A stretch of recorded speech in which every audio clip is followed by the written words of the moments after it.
Yo, you tuned in to Gorilla Cross Radio. Broadcasting live from downtown Las Vegas, you're tuned in to Gorilla Cross Radio.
You are listening to Levels, coming to you live from beautiful downtown Las Vegas. I am Cassandra Cousineau, your girl, the Sportsnista, and I got a friend in the seat today. Jeremy is off getting his bunions done in France, I think. He had to go all the way there because he got some special bunions. Saint-Tropez. Yeah, man. Off the coast. You know? But we have Goose Thomas from the Let the Ball Bounce crew. Yes, indeed. Thank you for coming by. Thank you for having me. Short notice. We had Thank to you send for up the having me. flare. We had to say Batman. Hey. Thanks for having me. We're You know, talking a anytime little I get stuff. to talk boxing, it's like, A little bit. you know what I'm saying? Yeah, got that happy juice. Got that Absolutely, happy juice. absolutely. We're getting a little boxing, a little Yes, bit indeed. of MMA, Yes, but we're indeed. going to do a very boxing heavy show. Today we do have a guest, Diego Magdaleno. We're going to be getting him on the line in just a couple of minutes, but let's go ahead and do some news and notes Yes. while we sit here. Yes, indeed. So John Jones won. Yeah, That's he did. it. That's it. Done deal. That's Done deal. it. You know, there's some controversy whether or not he beat Dominic Reyes. How'd you see it? Now I'm used to looking at fights from a boxing standpoint. Mm-hmm. So when let's just take the takedowns for example, right? They were immediately nullified by Reyes. He popped back up. Like right back up and like connected with an elbow on the way Yeah. out. Like it was like gave him a two-piece. takedown, right back up, elbow. But I believe he controlled. I'm not gonna say controlled the action, but he landed more meaningful shots in my mind's eye. Yeah. During the course of the fight. At no point did you say to yourself, John Jones getting this dude. Even in the fourth and fifth, you didn't see No, it. not. I didn't see him. I didn't see. You know, in my mind's eye, it wasn't like, oh man, John Jones getting this Yeah. dude, man. Like he seizing control. Like I never got that. But on the flip side, I also understand that you got to beat the champ. This dude been champ for almost a decade. Like that's not by coincidence that he's done that. No coincidence, So yeah. you in order to beat the champ, you have to beat the champ. And he didn't. I Yeah. mean, I gave John the third. I felt like John had more significant strikes. And I think Reyes outstruck him. It was like 12. He had 12 more Yes, total. significant strikes. It wasn't that much of a difference in that. Crazy. Fourth and fifth made most of the difference. But I tell you what, it's going to be a minute before they have a meaningful fight in Texas again. Sure. Because those judges Oh, smoking God, that was all bad. the good crack. That I was don't bad. know, like, you know, Crack what babies. the scene is. It was real 1980s. Yes. Yes. Crack babies going Yes. on in there. Yes. That 49, 46. That was bad. Man. I saw that score, but the crazy part about it, when I saw that score, I'm like, oh, Reyes won the fight. Yeah, he ran away with That's it. exactly what I said. I'm like, Reyes won the fight. There's no way Right. anybody saw 49-46 for Bones at that point. Oh, Reyes won the fight. It was straight foolishness. That was bad. Also on that card, Valentino Shevchenko, H-Town beatdown of Caitlin Shakugian. Oh, man. Woo. That was bad. But here's what's interesting about that. So the suspensions come out. So after every fight, there's generally medical suspensions. Sure. 30 to 60 days is generally what happens if there's not a significant injury. Right. Caitlin, I think she has a 30-day suspension. Valentina is suspended by the Texas Commission until August. Wow. She hasn't said what the injury is. Clearly, she has an injury. Something happened. Yeah, you could get hurt whooping tail. I mean, because that was my first time seeing her fight, and that lightning. Like you wanna talk about somebody that no wasted movement at all from her. Like none. Every punch, every kick meant something. It was choreographed. It looked like a dance. That's exactly what it looked like. It was. She had her hurt herself at the end on the car wheel because that's the only thing she missed on. And then the spin where the belt flew off. Sure. Maybe she only messed up on her celebration. Everything else, there was nothing. Textbook. It was textbook. Wow. She looked like what's Scarlett Johansson's character, Black Widow. Yes. She could be an Avenger. Yes. Like for real, could be an Avenger. Unbelievable. It was kind of bananas. Yeah. So I'm glad I got a taste of that being my first time seeing her fight. Because now I want to see her fight all the time now. Yeah. Yeah. Well, they want her to fight Amanda Nunes. The fans are calling for it. They need to continue to build out those divisions. Sure. Like you can't just have that. And plus, Amanda's beaten her twice. Right. Already, and if they're going to fight, Valentina's going to have to move up. And because why would Amanda move down? But she had 125, correct? I mean, she's throwing. Amanda Nunes is probably 135. She's beasting. Yeah. She's whatever she wants to be. She can do what she wants. Two different divisions. Beast weight. She's the best. That is. Also on that card, we had two heavyweights. So Juan Adams lost. Actually, was it Jason Taffa? I believe got pieced up. Taffa. It looked like they were in like complete different divisions because Juan is so like 6'5". Right. But UFC dropped him after that fight. Yeah. What? He was on a 2-fight skid. Lost previously to Greg Hardy, who ain't really no real MMA fighter. That's a bad loss. And I think he has 8 wins, and he might be like 8-3 or something like that. And so they were like, "Yep, off to Bellator you go." Yeah, you got to go to Bellator now. So there's that. We're gonna talk some more boxing, but let's see if we can get Diego on the line. We're gonna keep him waiting too long. Right. Yes, indeed. Yeah, it was Melissa a good Harris card, is in there man. saying, "What's good?" Yeah, man. Shout out Melissa Ferris, man. Girl Chat Sports. 0 8 2 Uh-oh. Girl Chat Sports, man. I love their shout show. out Love to their Girl show, Chat man. Sports. Love it. Absolutely positive. I had my guy Ken on last night, man, talking about the Raider Stadium. It's pretty dope. It's on the Raider Stadium board. So pretty nice. I just sent out some correspondence to the PR person, but let's see. No. Yeah. What's the number here again, Quan? 702. 702-608-3259. Once again, 702-608-3259. Because I was like, 3259. Yes, indeed, man. Let's have him call. Yeah, the Beast was on that card as well, man, and he showed out as well. His balls was hot. Yeah. So he had to get out of there. Yeah. He's like, I'm not going to be up in here like that. But you know what? He is just gold, isn't he? For UFC, for fighting, anything like that. He delivers in the octagon, and then he's going to give you a soundbite you can run with for a minute. Absolutely. H-Town's finest right there, man. Hometown boy. Yeah, man. So she's going to go ahead and get him. Let's go ahead and talk about a little bit of boxing. So today, top ranked we got him on. We got him. All right. Go. Hello? Hey there, Diego. Hey, how are you? Good. Let's do a proper introduction of you. We have Diego Magdaleno, lightweight. Yeah. 31-3, 13 KOs out of Las Yes, Vegas. indeed. Sin City, baby. Yeah. Love, bro. So you're on with Cassandra and Happy to Goose. be here. Thank you guys so much. Absolutely. Where are you? So are you on the West Coast, or well, you've traveled already, aren't you? I'm in Nashville, Yeah, you had your Tennessee. weigh-ins. I'm in Nashville right now. Okay.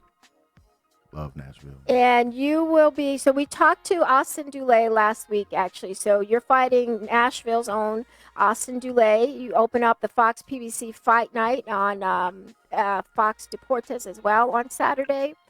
What do you make Yes, I do. of, you're fighting another up-and-comer. So at this point in your career, what do you make of fighting these youngsters? You know what? Hey, I met him for the first time today at the press conference, and he was there with his family, and very humble kid. You know what I mean?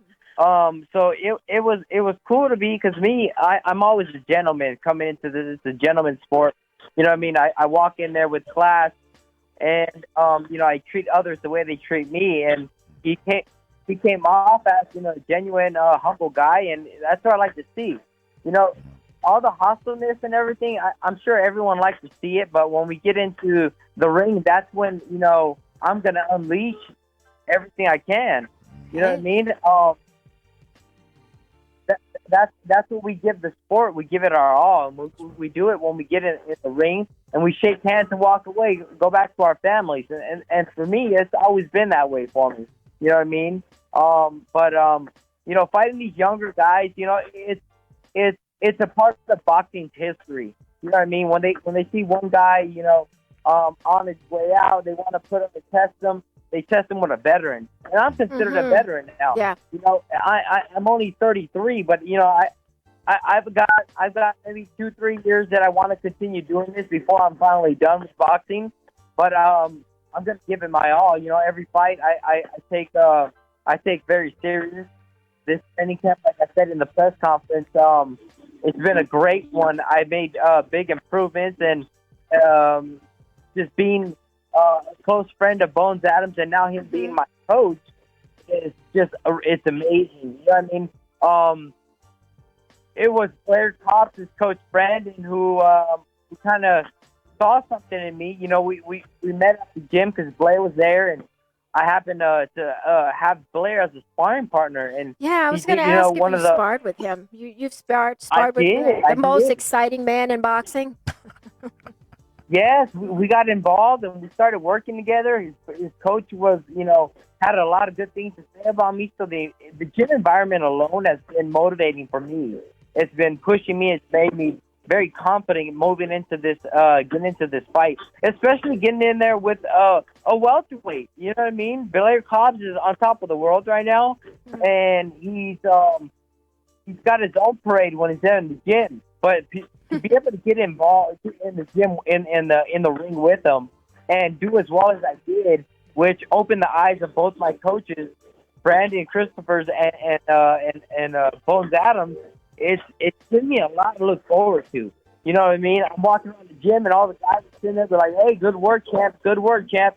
It's been a minute since I heard that, so mentally, it feels good. It was really good for me to get back in the ring, and I'm looking forward to this weekend. Absolutely, man. Goose Thomas here, man. Two-part question, man. What, you being a veteran, and we were talking about, before we got on the show, boxing is a sport that you do, you don't play, right? So what is your approach going into, as far as mindset is concerned, and also, drifting a little further, how much do you know about Dulé going into this fight? Well, you know what? He's a young kid. You know what I mean? He's very young. He's got a lot of tenacity. He's got a lot of heart. He goes out there and he gives it his all, just like I said before. Yeah.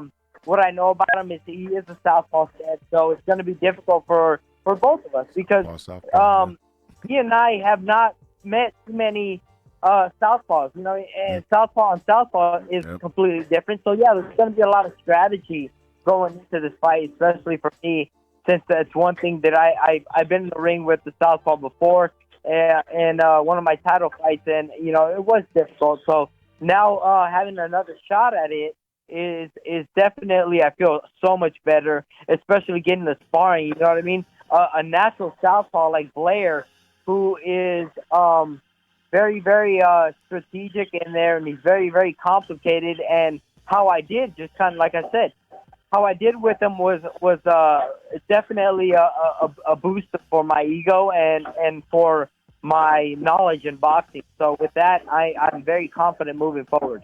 Now, you're coming off of a very difficult Teofimo Lopez. What did you learn? It's been said, sometimes you win and sometimes you learn. And there were a couple things that happened after that fight immediately. So in the ring, there was a little bit of controversy on how Teofimo was celebrating. He did his signature trademark backflip after the win, and people were upset with the fact that they thought that was disrespectful. How did you react to it in the minutes after it happened, and how do you look back?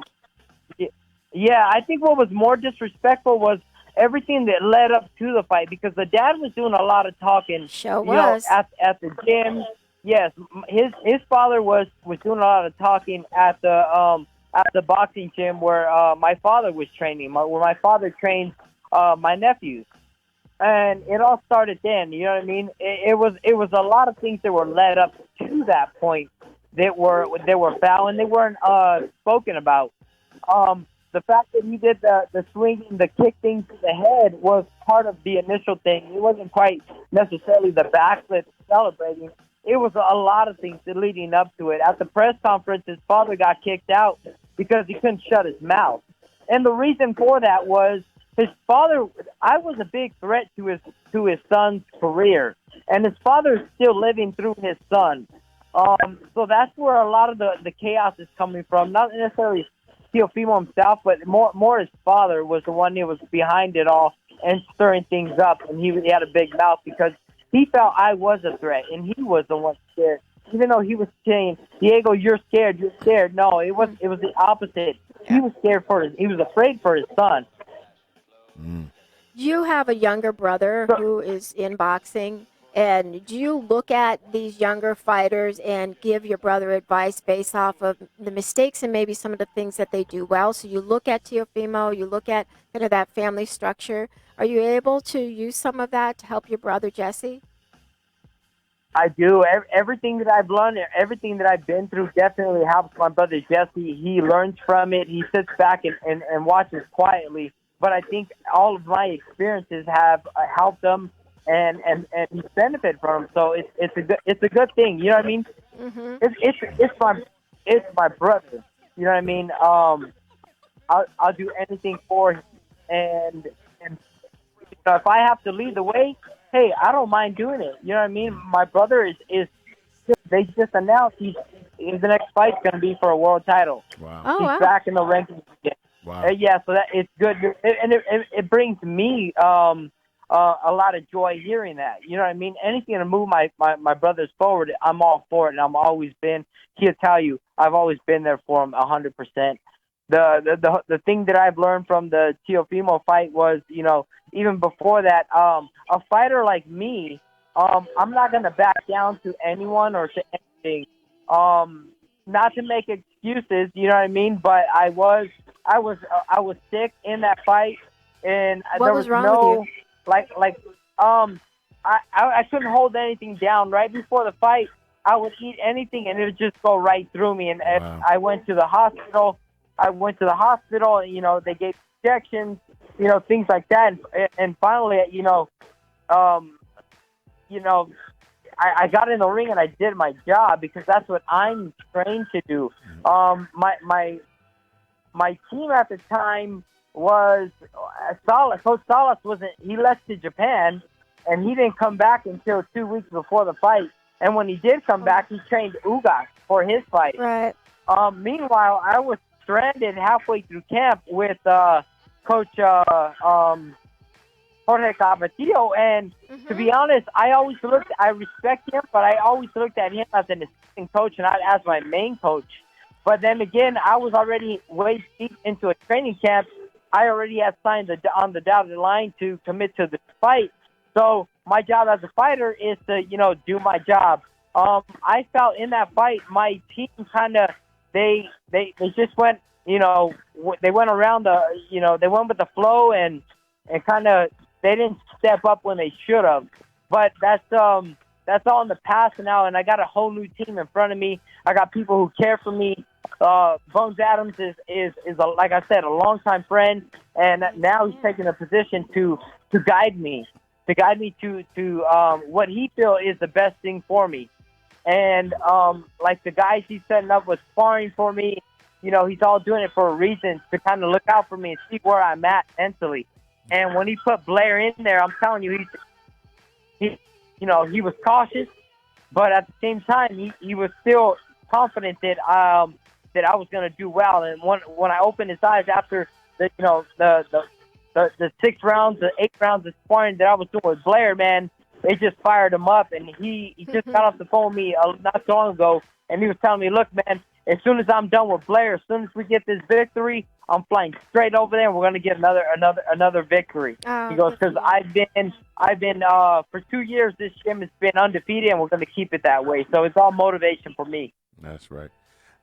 So it's been a nice little minute, man, since you fought for a strap, man. When is the next time you think you'll fight for a strap, man?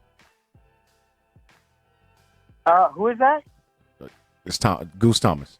When's the next time you think you'll fight for a title? It's gonna be like me. I'm a veteran. I've been in exposed to many things.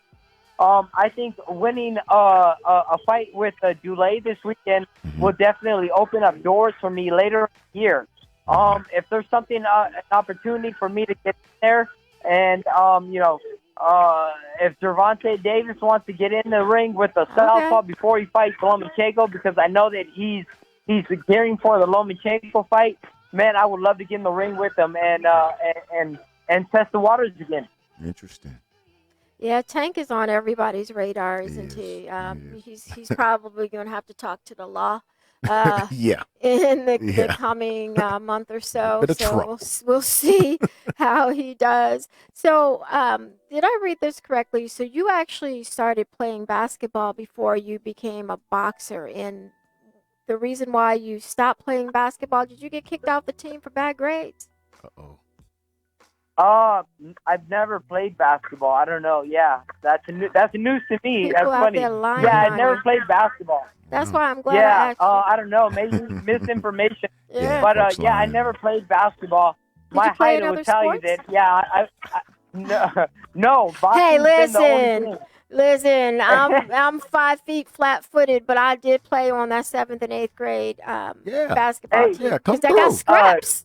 That's cool. Yeah, but boxing and something physical like boxing, there's nothing like it. You know what I mean?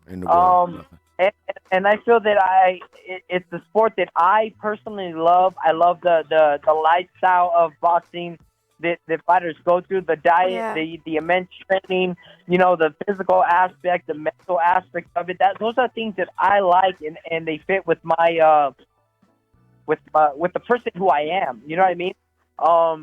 It definitely it suits my personality, and when you see me in the ring, that's my personality. It's a little bit of who I am. So boxing's been my first and only love. So before we let you go, you just signed a 3-fight deal with Al Heyman and PBC. So this is going to be your first fight on that deal. I did. What made you? Because every fighter that is signed with Al Heyman has nothing but great things to say about him. From your experience, why is it so easy to do business with Heyman?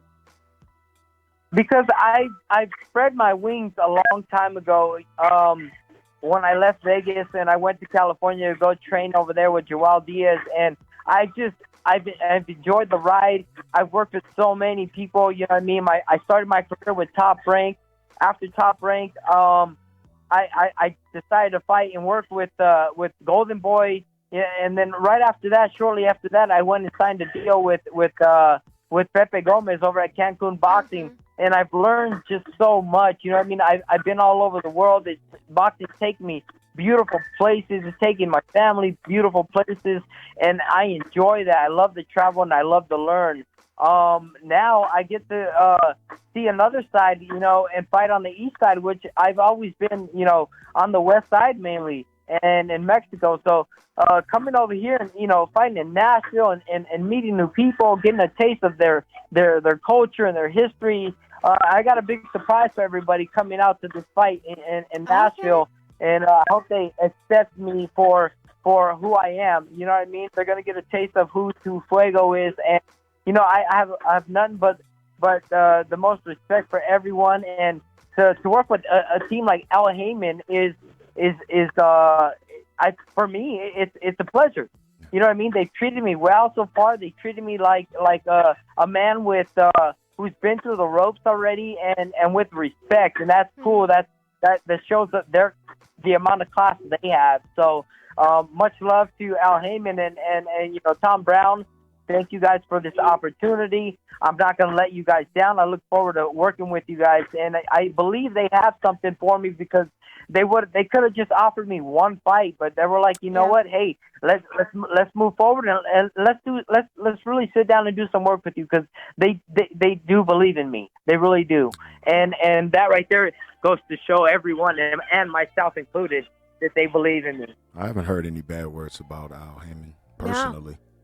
Everybody loves him. Everybody loves him. Everybody loves him over there, and clearly they've got some affection for you, Diego.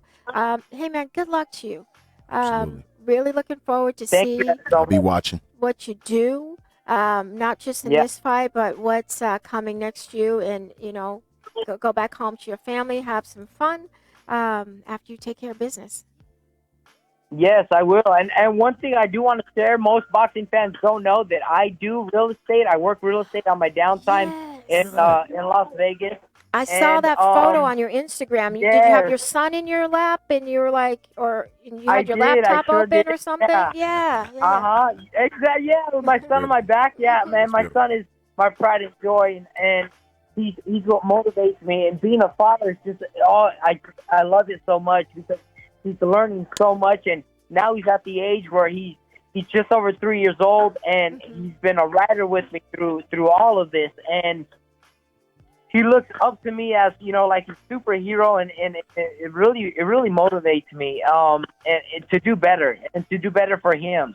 I just got a listing in California that I did because I worked with Keller Williams, and they just gave me the news that the listing is up, and they listed the house for $1.3 million, and that's another paycheck that I'm looking forward to after this fight, and it's something that I want to eventually speak out, and what I've learned in real estate, kind of just mentor my fellow partners in the fight business, and let them know where to invest their money. Yep. So that's a whole new project, but I'm definitely onto big, more things within boxing, but just outside of it as far as investments goes. So you've done some broadcasting as well, too, right? I did. I have been exposed to some broadcasting. I worked with guys, with Top Rank.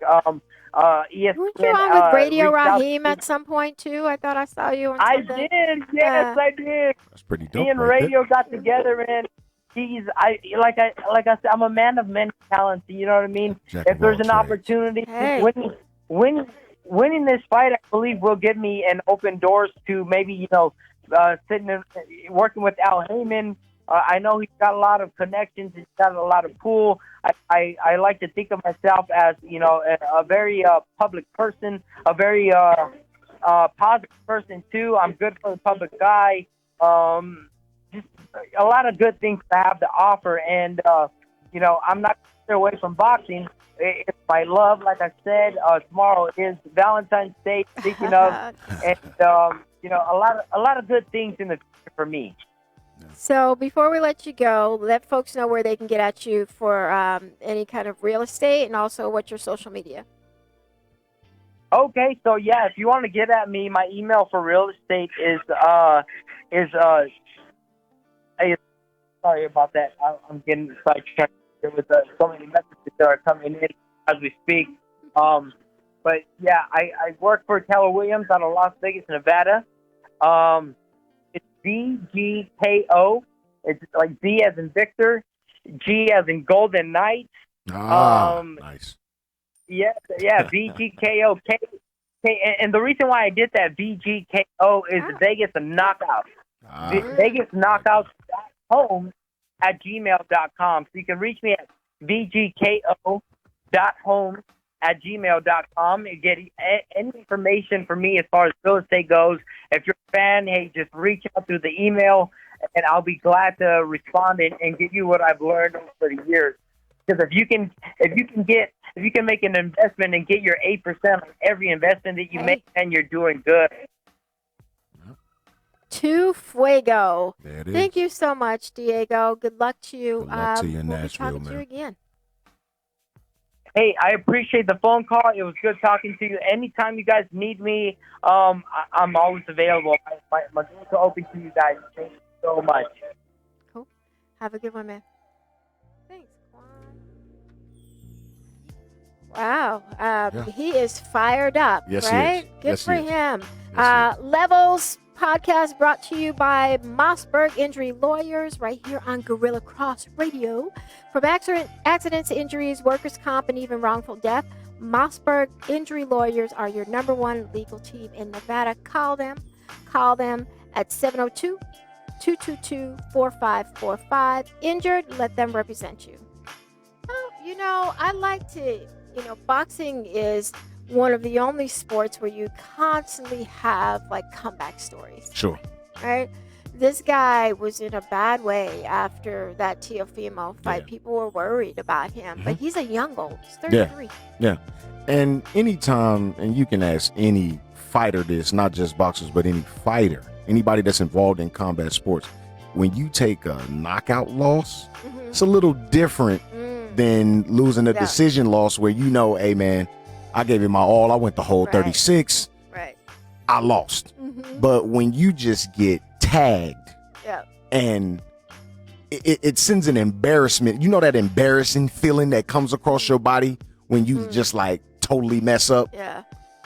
That's the feeling that it can send to you, and it can really mess with your brain, man. It really, really can. So to see a comeback story in the sport of boxing, or any combat sport for that matter, after a knockout like that's always good to celebrate. Always. It'd be really nice to see what he's able to do. Yeah. Austin Dulé is a young up and comer. Doesn't have as much experience, but we're going to see. Yeah, we'll see. And I'll be watching. Blair Cobb's friend of the show, who is always exciting to watch. Blair don't mind taking some hits. So I'm going to need him to take less hits. Yeah. But he don't mind taking a few and like getting in there and having a scrap. Yeah, the sport of boxing, the object is to hit and not get hit. Yeah. I mean, Floyd Mayweather Jr., has proven that over the course of 20 plus years in the sport. Object is to hit and not. Yeah. So we have a phone call. Yes, indeed. Who this?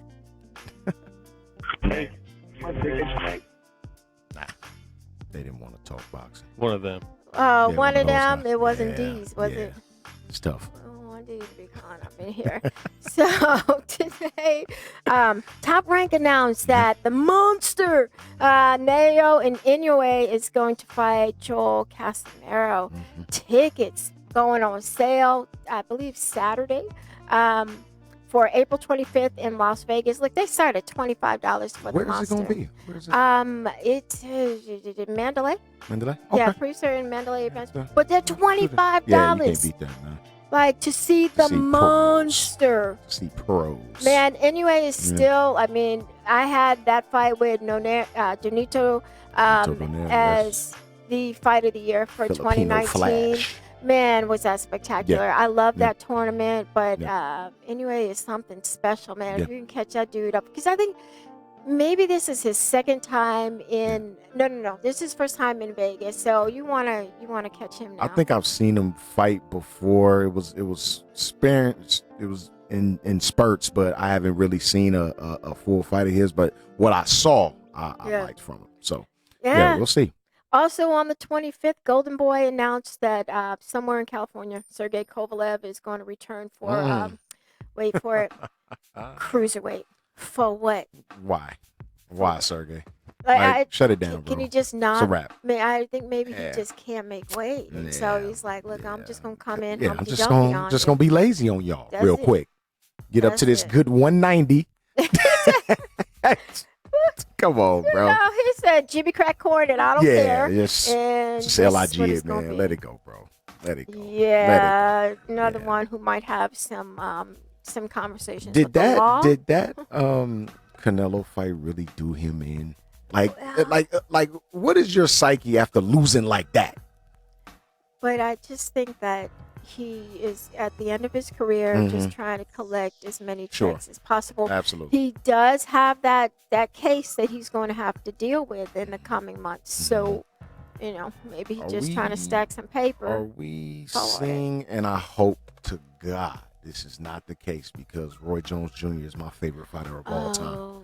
Are we seeing this right now before our eyes? Are we able to just pinpoint this before it happens? So many of these guys want to go out on their shield. Oh, boy. Don't be stupid, Can't though. quit you, man. Don't be stupid, though. Yeah. That's tough. So on the 25th, I'm going to be at the Top Rank show. Yes, indeed. For certain, IBF featherweight champion Josh Warrington jumps from Queensbury and Frank Warren to Eddie Hearn. Eddie over at Matchroom. And here's what's the interesting thing about that. Bob Arum says, irregardless, I made that word up. Irregardless of what happens. You gotta I had love a it, neighbor who made up words all the time. So irregardless is one, and chanceability was the other one. I like that. What's the chanceability of like something that. happening? I like all right, chanceability. well, I like that. disregardless, son. Disregardless. Write that down. But Pin that. Bob Arum is still shooting for a summer unification with Warrington and Shakur Stevenson. I like the money. young bull, man. Shakur Stevenson, man. I like him a lot. Yep, and he's starting to look like he has his grown man body. Little focus. Little more focus. Focus and grown man body is Yeah, happening. absolutely. Because I remember seeing him at the was it Rio? The Rio Olympics? Yes, yeah. And I said this dude is the next best thing. Yeah. Like I really from what I was looking at, I'm like, this dude he's gonna be it. He had a little stumble there, man. Got caught on camera knocking folks out, but we ain't gonna go there. Yeah, that's He's a little. We got a real phone call. This We got another think he's phone focused call. now, man. is a real one. Hey, caller, who this? Hey, this is Chris Hi, from Jerry's Chris. Nugget. Serial killer Chris Hi. is in the building, man. Live from North Las This Vegas. is Chris Rhodes. Actually, live from my bedroom. I'm off. Oh, okay. Chris, Well, we don't okay. need to know your business. Hey.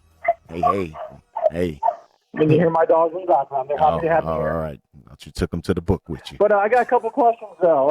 A couple combat sports questions that I've been thinking about while I've been in the gym.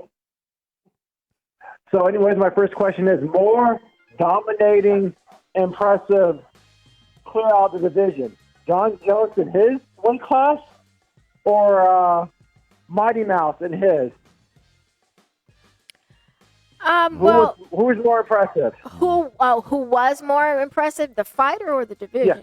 The way that they went about Who the cleared division. out the division the best? Who was the more impressive, more dominating fighter? John Jones in his weight class, or Mighty Mouse in his? Because you can make the argument that John Jones might have lost to Gooferson. He might have lost to the last fight before this one. He might have lost to Alves. Yeah. And he might have lost to this guy. And Mighty then Mouse, Tiago he as never well. lost a round. He never lost anything. He was completely dominant. The only reason So, why I I would might- say it's Mighty Mouse is because Mighty Mouse never peed hot. Like if you, There you go. he didn't Exactly. get popped for anything There you along go. the way. Not once, not twice. Mhm. There you go. So I would say that because Demetrius has been a clean fighter throughout his career, I would take him. However, I will say that John Jones is probably going to go down as the best ever. Sure. He will, and I think John Jones is the GOAT right now. Honestly, when you put everything in perspective, but I gotta go John Jones. Even though there was some controversy along the way, just in the fashion that he annihilated people. It's more violent. It's violent. Yeah, when he beats people, it's violent. So I gotta go with John Jones on this one. I have to. Yeah. I have to. Man. Yeah, I wouldn't have any argument. I think that John is just so dominant. Yeah. And listen, we can't litigate the scorecards. Right. But we can tell you what the eye test says, Right. and the eye test is that and that in his division, you're gonna come across individuals who are more diverse in their fighting style as well. Those smaller guys are usually about volume. You're not going to see as much power coming from that division. But listen, I mean, they're both great fighters. Sure. I really like, the argument is just like you like the heavier guy, you like the smaller guy. Exactly. Can't go wrong. Who do you think, Chris? I just, there's never been any controversy really named Mighty Mouse's fights. He's clearly won them all. Whereas, John Jones, you could say he might have lost to Cooperson. He might have lost to Alves, his last fight before this one, or he might have lost this previous one. Unless the drug test, I got a 60-40 Mighty Mouse, 535. And DJ nice though. We can't sleep on DJ, man. He's nice with it, right. bro. If you name Mighty Mouse and you knocking dudes out like something, you doing something right. DJ is nice. Please don't get it twisted, guys. Sorry, right? At all. Ain't mad at it. Yep. Not at and all. I got another question. What up? And okay, is Cowboy Cerrone a Hall of Famer? Yes. Okay. What was Cowboy, Donald Cerrone. Cerrone? Mm-hmm. I can't say I've seen enough of him to make that determination. But from what I can't judge him off of this. Like he just got this is an outlier. I can't do that. But from the snippet that I've seen of him, right. He's pretty damn good. Well, and he's also done it in multiple weight classes for over 10 years. I mean, there's guys who fight 8 times in the UFC and get kicked out. Right. Yeah. Okay, I'm going to spin off that question then. If Cowboy Cerrone is a Hall of Famer, then what about Benson Henderson? Benson Henderson did 2 things that Cowboy Cerrone never did. Benson Henderson is 2-1 all time against Cerrone, and Benson Henderson won a championship. So if Cerrone's a Hall of Famer, you have to put in Benson, right?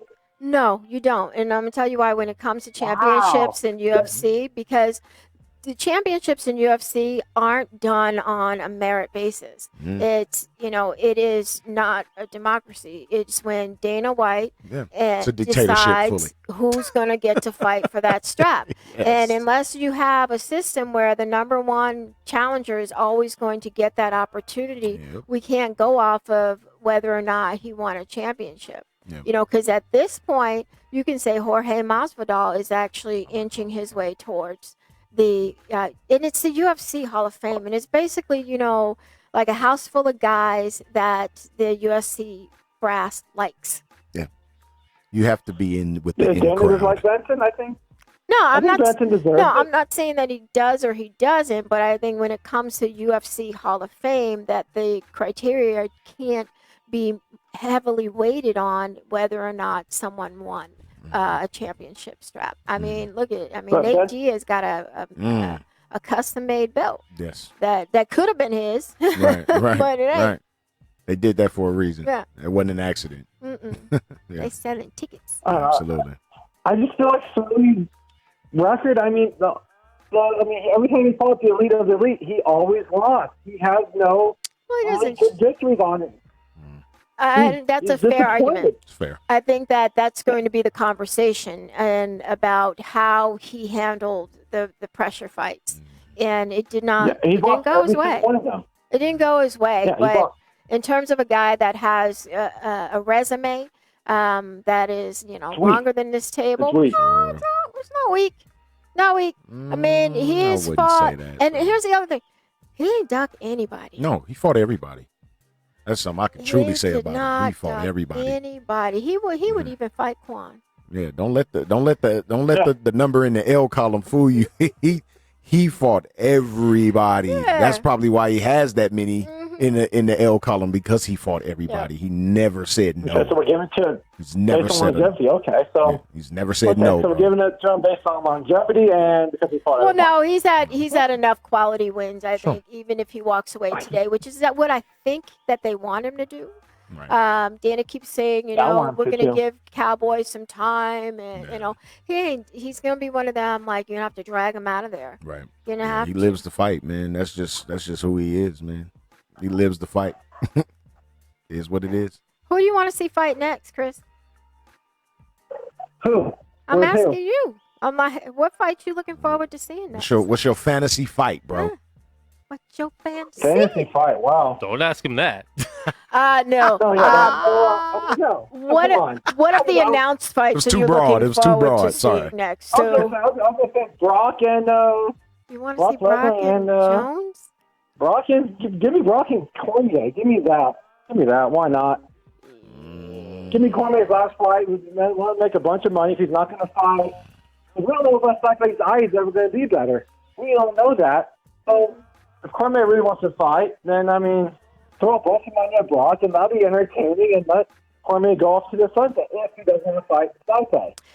Yeah, DC only wants to fight Stipe because I have to revenge the loss of my brother. Sure. Like, he's gonna go back in and avenge that loss, and then he's done. But Stipe, I think, has a significant eye injury. They keep pushing out his timeline and keep pushing it out. And orbital ball. Yeah, he's been very, very coy about it. Quiet. Not good. That's very quiet. I haven't heard anything, but he's coming back. Yeah, that orbital. It's always been very top secret, hush hush. That orbital bone ain't nothing to play with. If he doesn't come back by the summer, I think you have to vacate the belt and do a little tournament. I think you'd think it's only a fair thing to do for the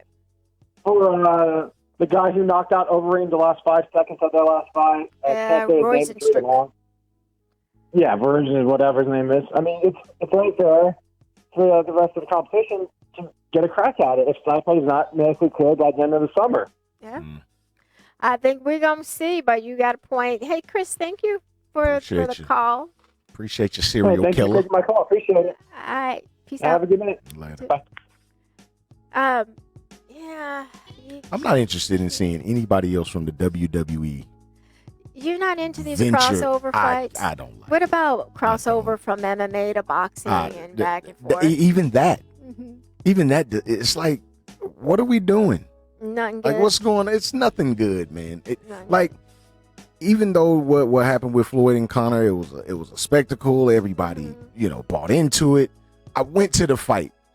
It was comedy at best. Like, Floyd toyed with this dude, allowed this dude to hit him for 10 rounds, and then bop bop. You gone night. Ran out of gas.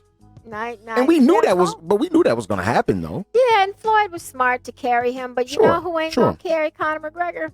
Manny Pacquiao. Oh no. So he will dispose of that dude immediately. Manny Pacquiao signed to Paradigm Management, who happens to be the same management company that manages Conor McGregor.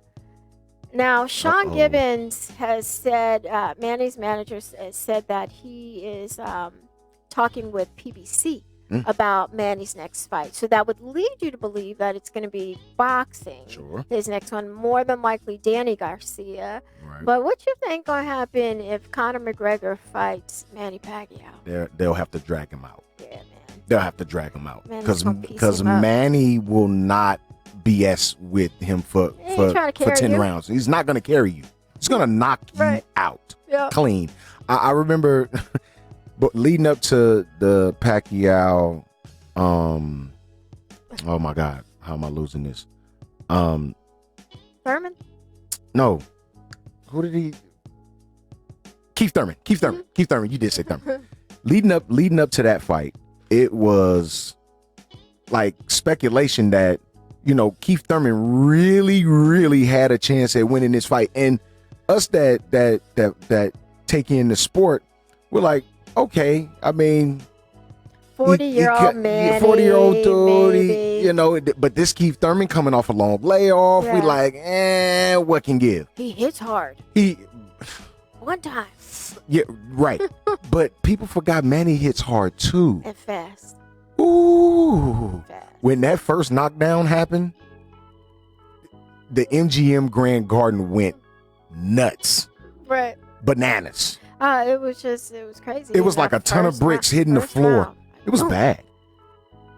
And he just got with him the whole time. And people were underestimating Manny again because during the weigh-ins, they came in and Keith had on like his little skivvies. He had on his briefs and Manny came in his drawers. Right. It was like briefs versus drawers. And like Keith had on his nice shoes. Manny had on his house shoes. And but when he got in, he gave him that grown man. Oh. It was a grown man whooping. And that's what Manny that was would grown do man strength, bro. to really Conor McGregor. He is going to so. hurt that boy. I believe so. I believe so. And look, I love watching Conor McGregor fight in the octagon. I really, really do. He's a showman. He puts on a show every single time. But stepping inside that square circle is just different, man. Leave him alone, dude. Don't do yourself like this, bro. This ain't your lane. Nah. This the Autobahn, bro. Don't do it. Don't do it. Get on the shoulder, bro. Get on the shoulder. This ain't you. No. So there's 2 fights this weekend. Caleb Plant is fighting in his hometown of Nashville. Yes. Been here in Vegas for a minute. Good for Caleb to get that homecoming in Nashville. We just talked to Magdaleno. Diego's going to be on that undercard. But it is just to see Caleb go from like the beginning of his career, had some injuries, people didn't take him seriously. He's in there with Callum Smith, David Benavidez, Billy Joe Saunders. Them two gonna have to see each other. They have to face. We're gonna see what's what at 168. Benavidez is a big boy. Yeah, but Caleb is so slick. Yes, he's got an incredible boxing IQ that I think that's going to make for a mega fight in that division. And you know what? I think he earned it. I think that Caleb Plant has earned that fight. This is a guy who at one point as a baby, as an infant, his dresser drawer was his crib. Wow. Like he was that kind of poor. So, and his dad, Richie, trains him, and they're just humble people. He's just married Jordan Hardy, who is now Jordan Hardy Plant, the broadcaster on Fox. So, good to see. Finally, Ryan Garcia is going to tangle with Francisco Fonseca on Saturday on DAZN. Is he the Anna Kournikova of sports, or is he Oscar De La Hoya? Like, because at one point he was Mr. New Booty. Like, you know, he had all his Instagram, but he can fight. Sure. But is he Anna or is he Oscar?